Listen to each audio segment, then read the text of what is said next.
नमस्कार, सुप्रभात प्यारे विद्यार्थियों, कैसे हैं आप सभी।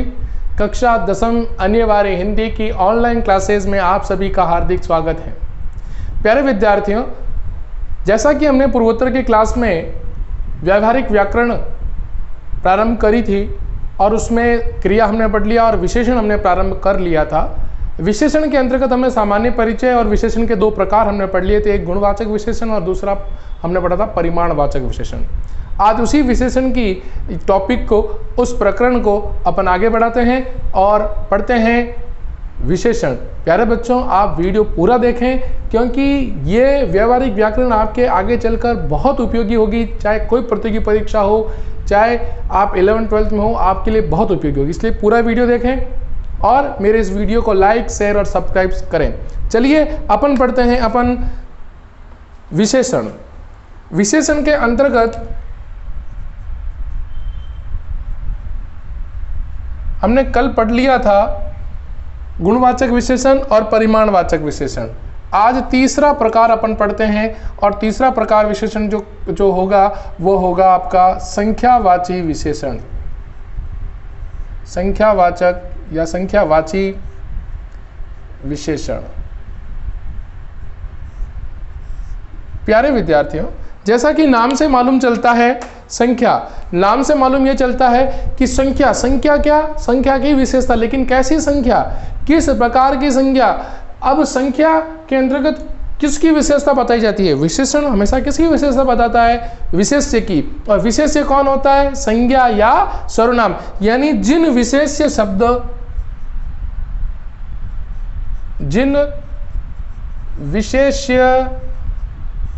शब्द, अब देखो जिन विशेष्य शब्द, अब विशेष्य शब्द कौन कौन से होंगे, एक तो संज्ञा और एक होगा सर्वनाम। जिन विशेष्य शब्द संज्ञा तथा सर्वनाम शब्द के निश्चित व अनिश्चित,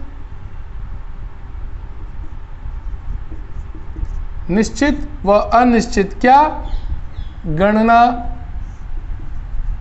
क्रम, आवृत्ति या समुदाय। ध्यान रखना, गणना, क्रम, आवृत्ति या समुदाय, इसके आधार पर विशेषता बतलाई जाए। अब आपने क्या देखा इसके अंतर्गत, संख्यावाचक विशेषण के अंतर्गत, कि जिन विशेष्य शब्दों यानी जिन विशेष्य शब्द यानी संज्ञा या सर्वनाम शब्द के निश्चित व अनिश्चित क्या गणना, क्रम, आवृत्ति और समुदाय। गणना जो अपन करेंगे वो गणना आपकी होगी 1 2 3, जैसे अपन बोलते हैं ना, ये गणना। तो गणना क्या है, 1 2 3। उसी प्रकार क्रम, पहला, दूसरा, तीसरा।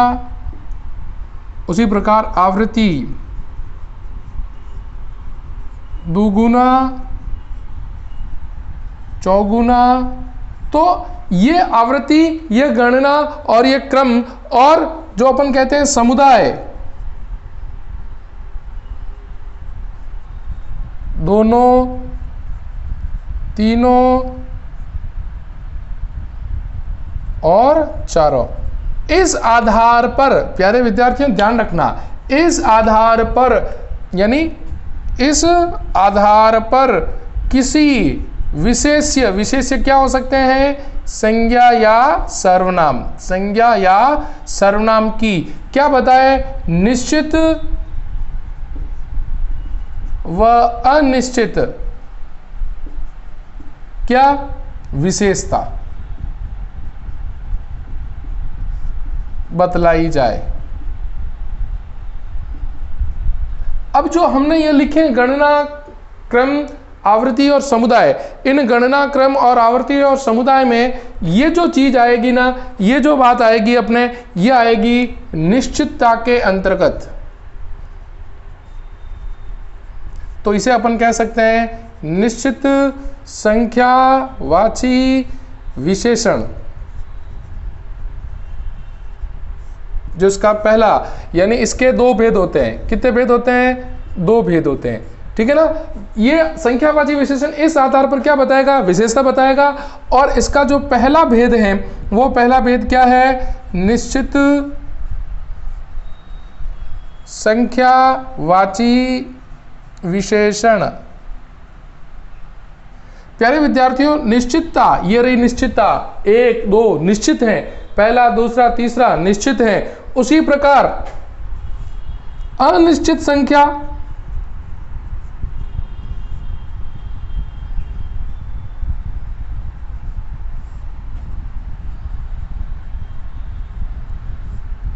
अनिश्चित संख्यावाची विशेषण, अनिश्चित संख्यावाची में ये नहीं होगा, इसमें क्या होगा? कई, कुछ, कम, अधिक, ठीक है, थोड़े बहुत। तो इस प्रकार ये अनिश्चित संख्यावाची विशेषण का आपको बोध कराएंगे। अब जैसे अपन निश्चित संख्यावाची विशेषण की बात करें तो निश्चित संख्यावाची विशेषण में क्या होगा? निश्चितता का बोध। किसी की क्या हो? निश्चित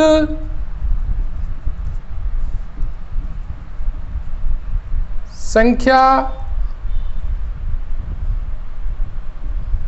गणना क्रम की विशेषता व्यक्त करना।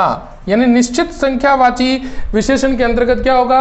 निश्चित संख्या, निश्चित क्रम, निश्चित गणना और इसका क्रम के आधार पर विशेषता बतलाई जाएगी। जैसे इसका अपन देखें, एक उदाहरण देखें अपन निश्चित संख्यावाची का, तो उदाहरण क्या हो जाएगा? कमरे में, यानी कमरा कमरे में 3 बालक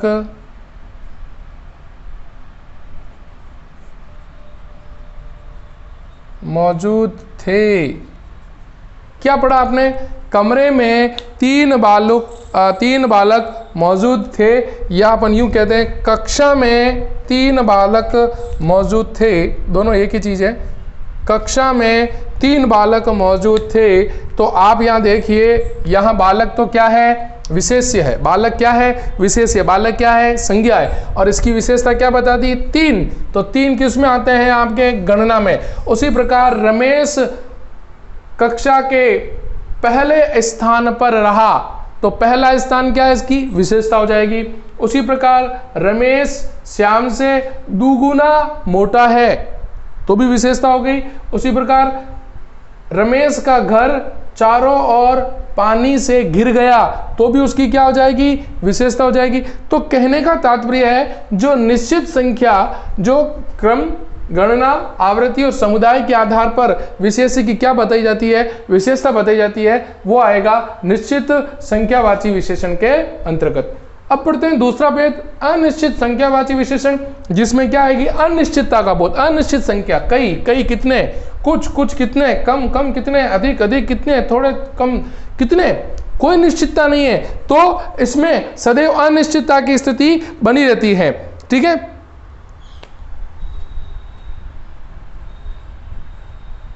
कक्षा में कुछ कुर्सियां रखी थी। अब आप कहोगे कुछ, कुछ का मतलब क्या होता है? कुछ यानी निश्चित नहीं है। कक्षा में कुछ कुर्सियां रखी थी, तो यहां पर कुछ क्या है? अनिश्चितता का बोध है। और ये कुर्सी क्या है?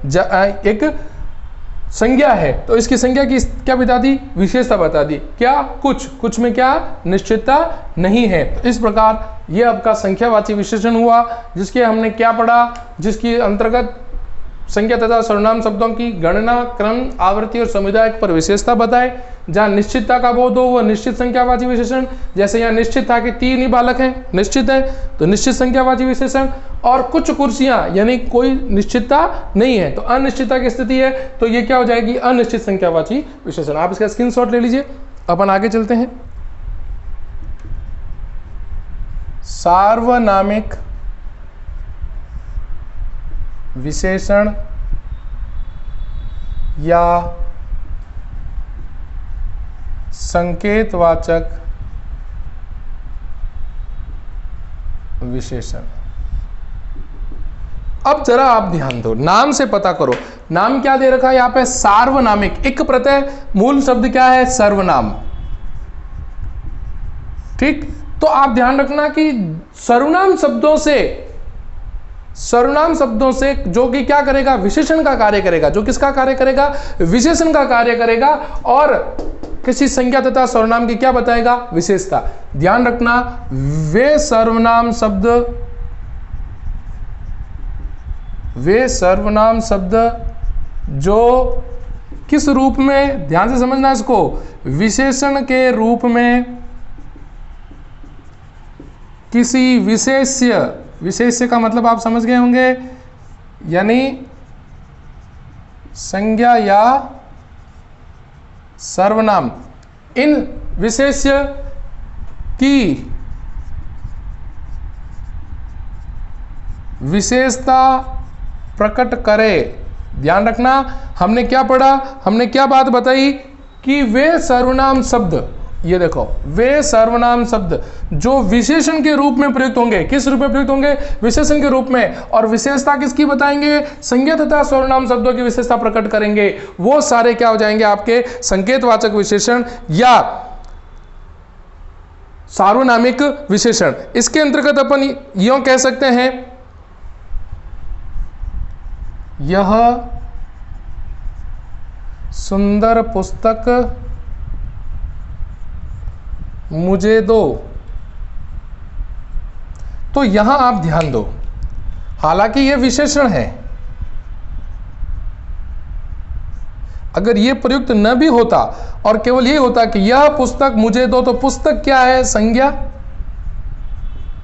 लेकिन यहां पर यह क्या है सर्वनाम, लेकिन काम किसका कर रहा है, विशेषण का। है सर्वनाम बच्चों, लेकिन काम किसका कर रहा है, विशेषण। क्योंकि उसी वस्तु की, उसी पुस्तक की बात कही कि यह पुस्तक मुझे दो। अगर आप यहां पर ये नहीं भी लिखते कि ये सुंदर है ना, तो केवल आप ये लिखते हैं कि यह पुस्तक मुझे दो, तो भी क्या है, सर्वनाम है यह, लेकिन पुस्तक की विशेषता बता रहा है, तो यह विशेषण के रूप में प्रयुक्त हुआ। इसीलिए बच्चों इसको सार्वनामिक विशेषण कहते हैं, क्योंकि सर्वनाम से बना है और सर्वनाम से बनकर विशेषण का कार्य कर रहा है, इसीलिए इसको सार्वनामिक विशेषण कहते हैं।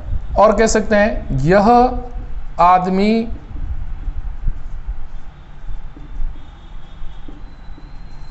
विश्वासी है। तो यहां आदमी, हालांकि इसकी विशेषता विश्वास करने योग्य है, लेकिन पर्टिकुलर एक आदमी की विशेषता बताई है। किसके माध्यम से, यह के माध्यम से। तो भी क्या बताया जा रहा है यहां पर, सार्वनामिक विशेषण ही होगा।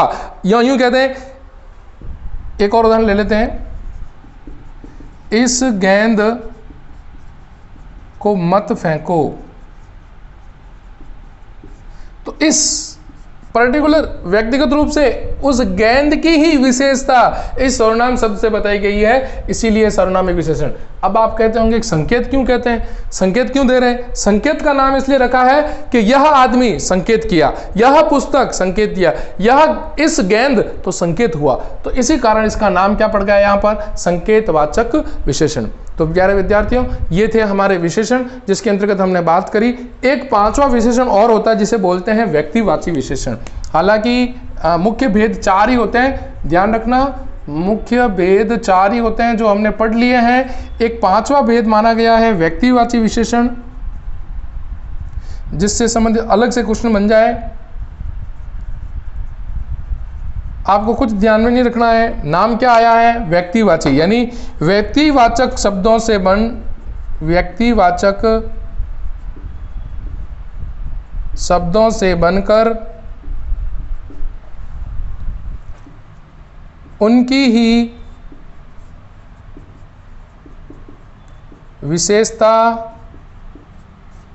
प्रकट करना, यानी बनेंगे किससे? व्यक्तिवाचक शब्दों से। और बताएंगे किसकी? उनकी। उनकी किसकी? जो संज्ञाएं हैं, जो क्या है? संज्ञा है, उसी की क्या बताएंगे? विशेषता। जैसे मैं कहूं आपको जूतियां, अब मुझे बताओ जूतियां क्या है? संज्ञा है। लेकिन मैं कह दूं जूतियां कैसी? जोधपुरी, तो ये हो गया व्यक्तिवाचक विशेषण। व्यक्तिवाचक शब्द जोधपुर व्यक्तिवाचक है, लेकिन अभी इसकी विशेषता होगी जोधपुरी जूतियां प्रसिद्ध है। जैसे मैं कहूं रसगुल्ले, ये भी संज्ञा है, लेकिन को बीकानेरी रसगुल्ले, बीकानेरी रसगुल्ले, यानी बीकानेर के रसगुल्ले सबसे बड़े क्या है? स्वादिष्ट है, तो ये इसकी विशेषता हो गई। मैं कहूं साड़ी और कहूं नहीं बनारसी साड़ी, तो ये क्या है? उस व्यक्तिवाचक संज्ञा की ही व्यक्तिवाचक संज्ञा से मिलकर बनी हुई, यानी व्यक्तिवाचक संज्ञा से बनी संज्ञा किसी अन्य संज्ञा की क्या बताए? विशेषता बताए, उसे अपन कहेंगे व्यक्तिवाची विशेषण। आप इसका स्क्रीनशॉट ले लें। अब बात करते हैं विशेषण की अवस्था।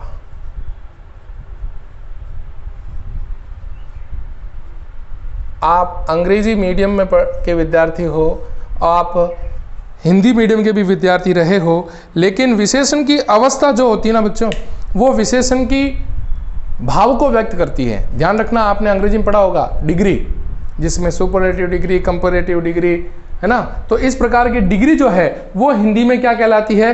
विशेषण की क्या कहलाती है? अवस्थाएं कहलाती हैं। अब इसके अंतर्गत विशेषण की 3 अवस्था बताई गई है बच्चों। विशेषण की कितनी अवस्था बताई गई है?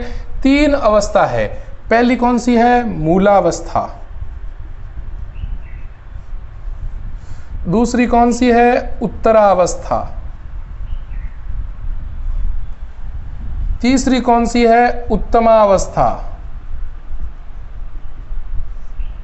ठीक है। अब परीक्षा में प्रश्न कैसा पूछा जाएगा आपसे? परीक्षा में कोई वाक्य दे दिया और वाक्य देकर आपसे पूछ लिया जैसे कि रमेश सुंदर बालक है, इसमें सुंदर विशेषण तो है, लेकिन विशेषण की अवस्था क्या है यह आपको बतानी है। देखो, आप संज्ञा सर्वनाम विशेषण क्रिया यहाँ पढ़ रहे हो, 11th-12th में जाओगे तो आपका पद परिचय आएगा। तो पद परिचय के अंतर्गत क्या होगा बच्चों?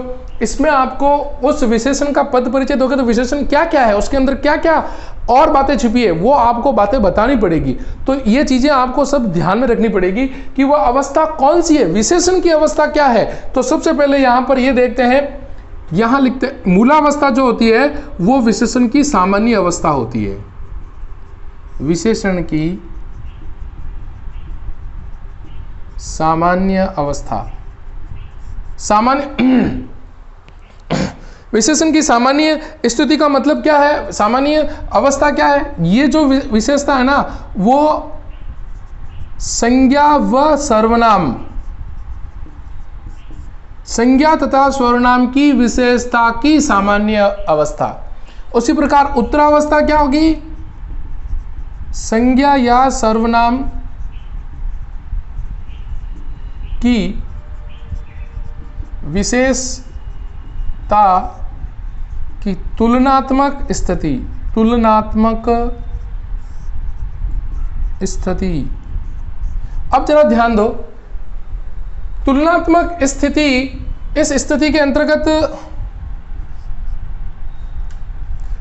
तुलनात्मक स्थिति, इस स्थिति के अंतर्गत क्या आएगा? जहां तुलना होगी, जहां क्या होगी बच्चों? तुलना होगी। फिर आती है उत्तमावस्था, इसमें संज्ञा या सर्वनाम शब्द की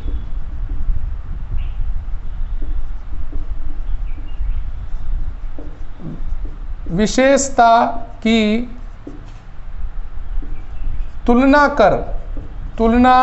कर किसी एक को श्रेष्ठ बताना या अच्छा बताना या बुरा बताना, किसी एक को श्रेष्ठ बताना, अच्छा बताना या क्या बताना? बुरा बताना। ये किसके अंतर्गत आएगा? उत्तमावस्था के अंतर्गत आएगा। अब इसकी पहचान क्या है? ये उस शब्द के साथ से और तर ये आएगा, ठीक है, और इसके पीछे लगेगा तम। जैसे आप देखना, उच्च सामान्य स्थिति विशेषण की। उच्चतर, देखो तर आया, उच्चतम। जैसे मैं एक उदाहरण लिख दूं यहां पर,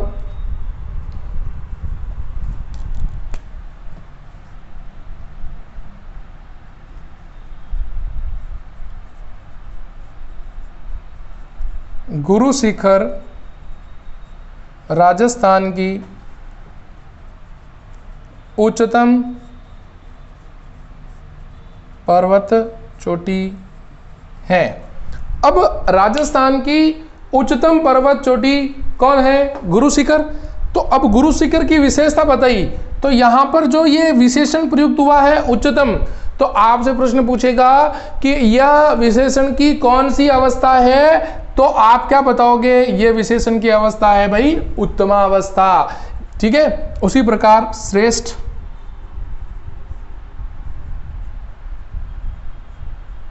श्रेष्ठतर, श्रेष्ठतम। मैं कह दूं महेश श्याम से श्रेष्ठतर बालक है। तो यहां पर क्या हुआ? महेश और श्याम की क्या हुई? तुलना हुई। किस आधार पर हुई उनकी तुलना? गुण के आधार पर। गुण क्या था? श्रेष्ठता का। लेकिन यहां तर आते ही क्या हो जाएगी? उत्तमावस्था। तर आते ही कौन सी अवस्था हो जाएगी? उत्तमावस्था। तो यहां पर कौन सी अवस्था हो गई बच्चों? यह हो गई उत्तमावस्था। उत्तमावस्था। तो ये कौन सी अवस्था हो गई? उत्तमावस्था। ठीक है, तर लग गया पीछे। उसी तरह और देखिए, निम्न, निम्नतर, निम्नतम। फिर देखें अच्छा से अच्छा, सबसे अच्छा, गुरु, गुरुतर, गुरुतम।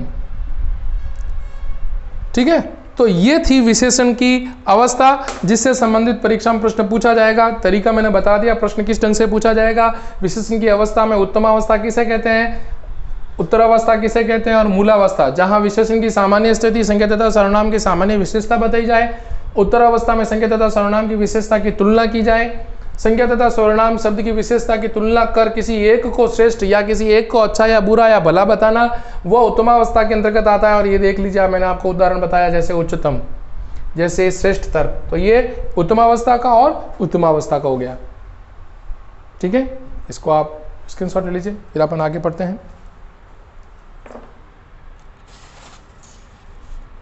तो प्रश्न कैसे कैसे पूछे जाएंगे वो मैंने आपको सारे बता दिए हैं। विशेषण से संबंधित प्रश्न कैसे पूछे जाएंगे, विशेषण की परिभाषा लिखिए, विशेषण के भेद कितने होते हैं, और किसी एक शब्द, एक विशेषण का उदाहरण दे दिया, रेखा खींच ली और पूछ लिया कि इसमें कौन सा विशेषण है, उदाहरण सहित समझाइए और विशेषण की परिभाषा लिखिए। ऐसे प्रश्न पूछ लिया। फिर दूसरा प्रश्न पूछ लिया इस ढंग से कि कोई एक विशेषण दे दिया, वाक्य दे दिया और विशेषण बता दिया कि उसकी अवस्था कौन सी है, विशेषण कौन सा है, लिखो, तो भी ये प्रश्न बन गया। अब तीसरे टाइप का जो प्रश्न बनता है वो है विशेषण की रचना, यानी विशेषण किन किन शब्दों से जुड़कर बनता है, उसकी रचना कैसे होती है, वो अपन पढ़ते हैं।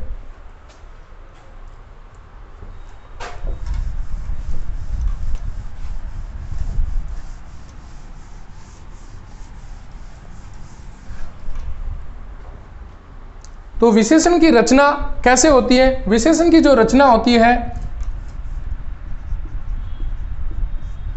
अब विशेषण की रचना किस किस आधार पर होती है, यानी विशेषण की निर्माण सबसे पहले होता है संज्ञा के आधार पर,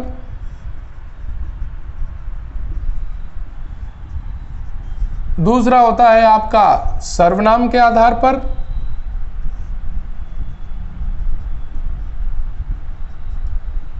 तीसरा होता है क्रिया के आधार पर,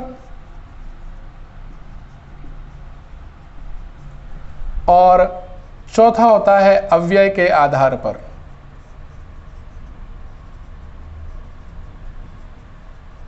अब आपके दिमाग में प्रश्न बनता होगा कि विशेषण भी क्या बनता है? बिल्कुल विशेषण बनता है। विशेषण जातिवाचक संज्ञा से, भाववाचक संज्ञा से, उनके साथ प्रत्यय जुड़कर, जैसे ता, तम, इक, ठीक है ना, अक, ये प्रत्यय जुड़ते हैं और प्रत्यय जुड़ते से वो विशेषण बन जाते हैं, ठीक है ना। उसी प्रकार सर्वनाम शब्द मैं, तुम, तुम्हारा, क्यों, कैसे, उनसे क्रिया, क्रिया के साथ ओडा प्रत्यय जुड़ता है। तो कुल मिला के इन संज्ञा, सर्वनाम और क्रिया और अव्यय शब्दों के पीछे प्रत्यय जुड़ेगा। क्या जुड़ेगा बच्चों? प्रत्यय। और प्रत्यय के योग से, प्रत्यय के योग से विशेषण बने, विशेषण बनता है। आपसे परीक्षा में क्या प्रश्न पूछा जाएगा कि निम्न में से संज्ञा से बने विशेषण शब्द लिखिए, सर्वनाम से बने विशेषण शब्द लिखिए, क्रिया के आधार पर बने विशेषण शब्द लिखिए, अव्यय के आधार पर बने विशेषण शब्द लिखिए। तो अपन कुछ यहां चर्चा कर लेते हैं कि विशेषण शब्द और कौन कौन से हो सकते हैं। चलिए अपन लिखते हैं इनके बारे में कि संज्ञा से बनने वाले, अब सबसे पहले संज्ञा से बनने वाले जो विशेषण हैं वो कौन कौन से हैं लिख लेते हैं। चलिए सबसे पहला है अर्थ। अर्थ एक भाववाचक संज्ञा है, इक प्रत्यय जुड़ेगा तो इसमें क्या बन जाएगा? आर्थिक। एक प्रत्यय जुड़ा, ये रहा एक, तो क्या हो गया? आर्थिक। उसी प्रकार अभ्यास, प्रत्यय जुड़ा त, तो क्या हो गया? अभ्यस्त, ठीक है। उसी प्रकार स्तुति, स्तुत्य, ठीक है, यह प्रत्यय जुड़ गया, इसमें ध्यान रखना। शक्ति, क्या हो गया? शाक्त। फिर आता है माता, मातृक। पिता,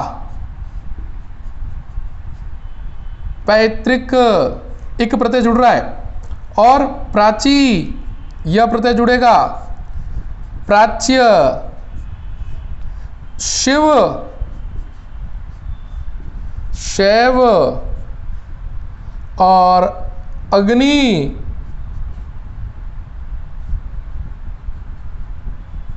आग्नेय। तो ये सारे शब्द संज्ञा शब्द हैं और इन संज्ञा शब्द के साथ प्रत्यय जुड़ा और प्रत्यय जुड़कर क्या बन गया? विशेषण बन गया। तो एक तो हो गया ये जो किससे जुड़ा है? संज्ञा से। एक और अपन बैठते हैं सर्वनाम से। सर्वनाम से बनने वाले विशेषण के अंतर्गत क्या रहेगा? ध्यान से देखना।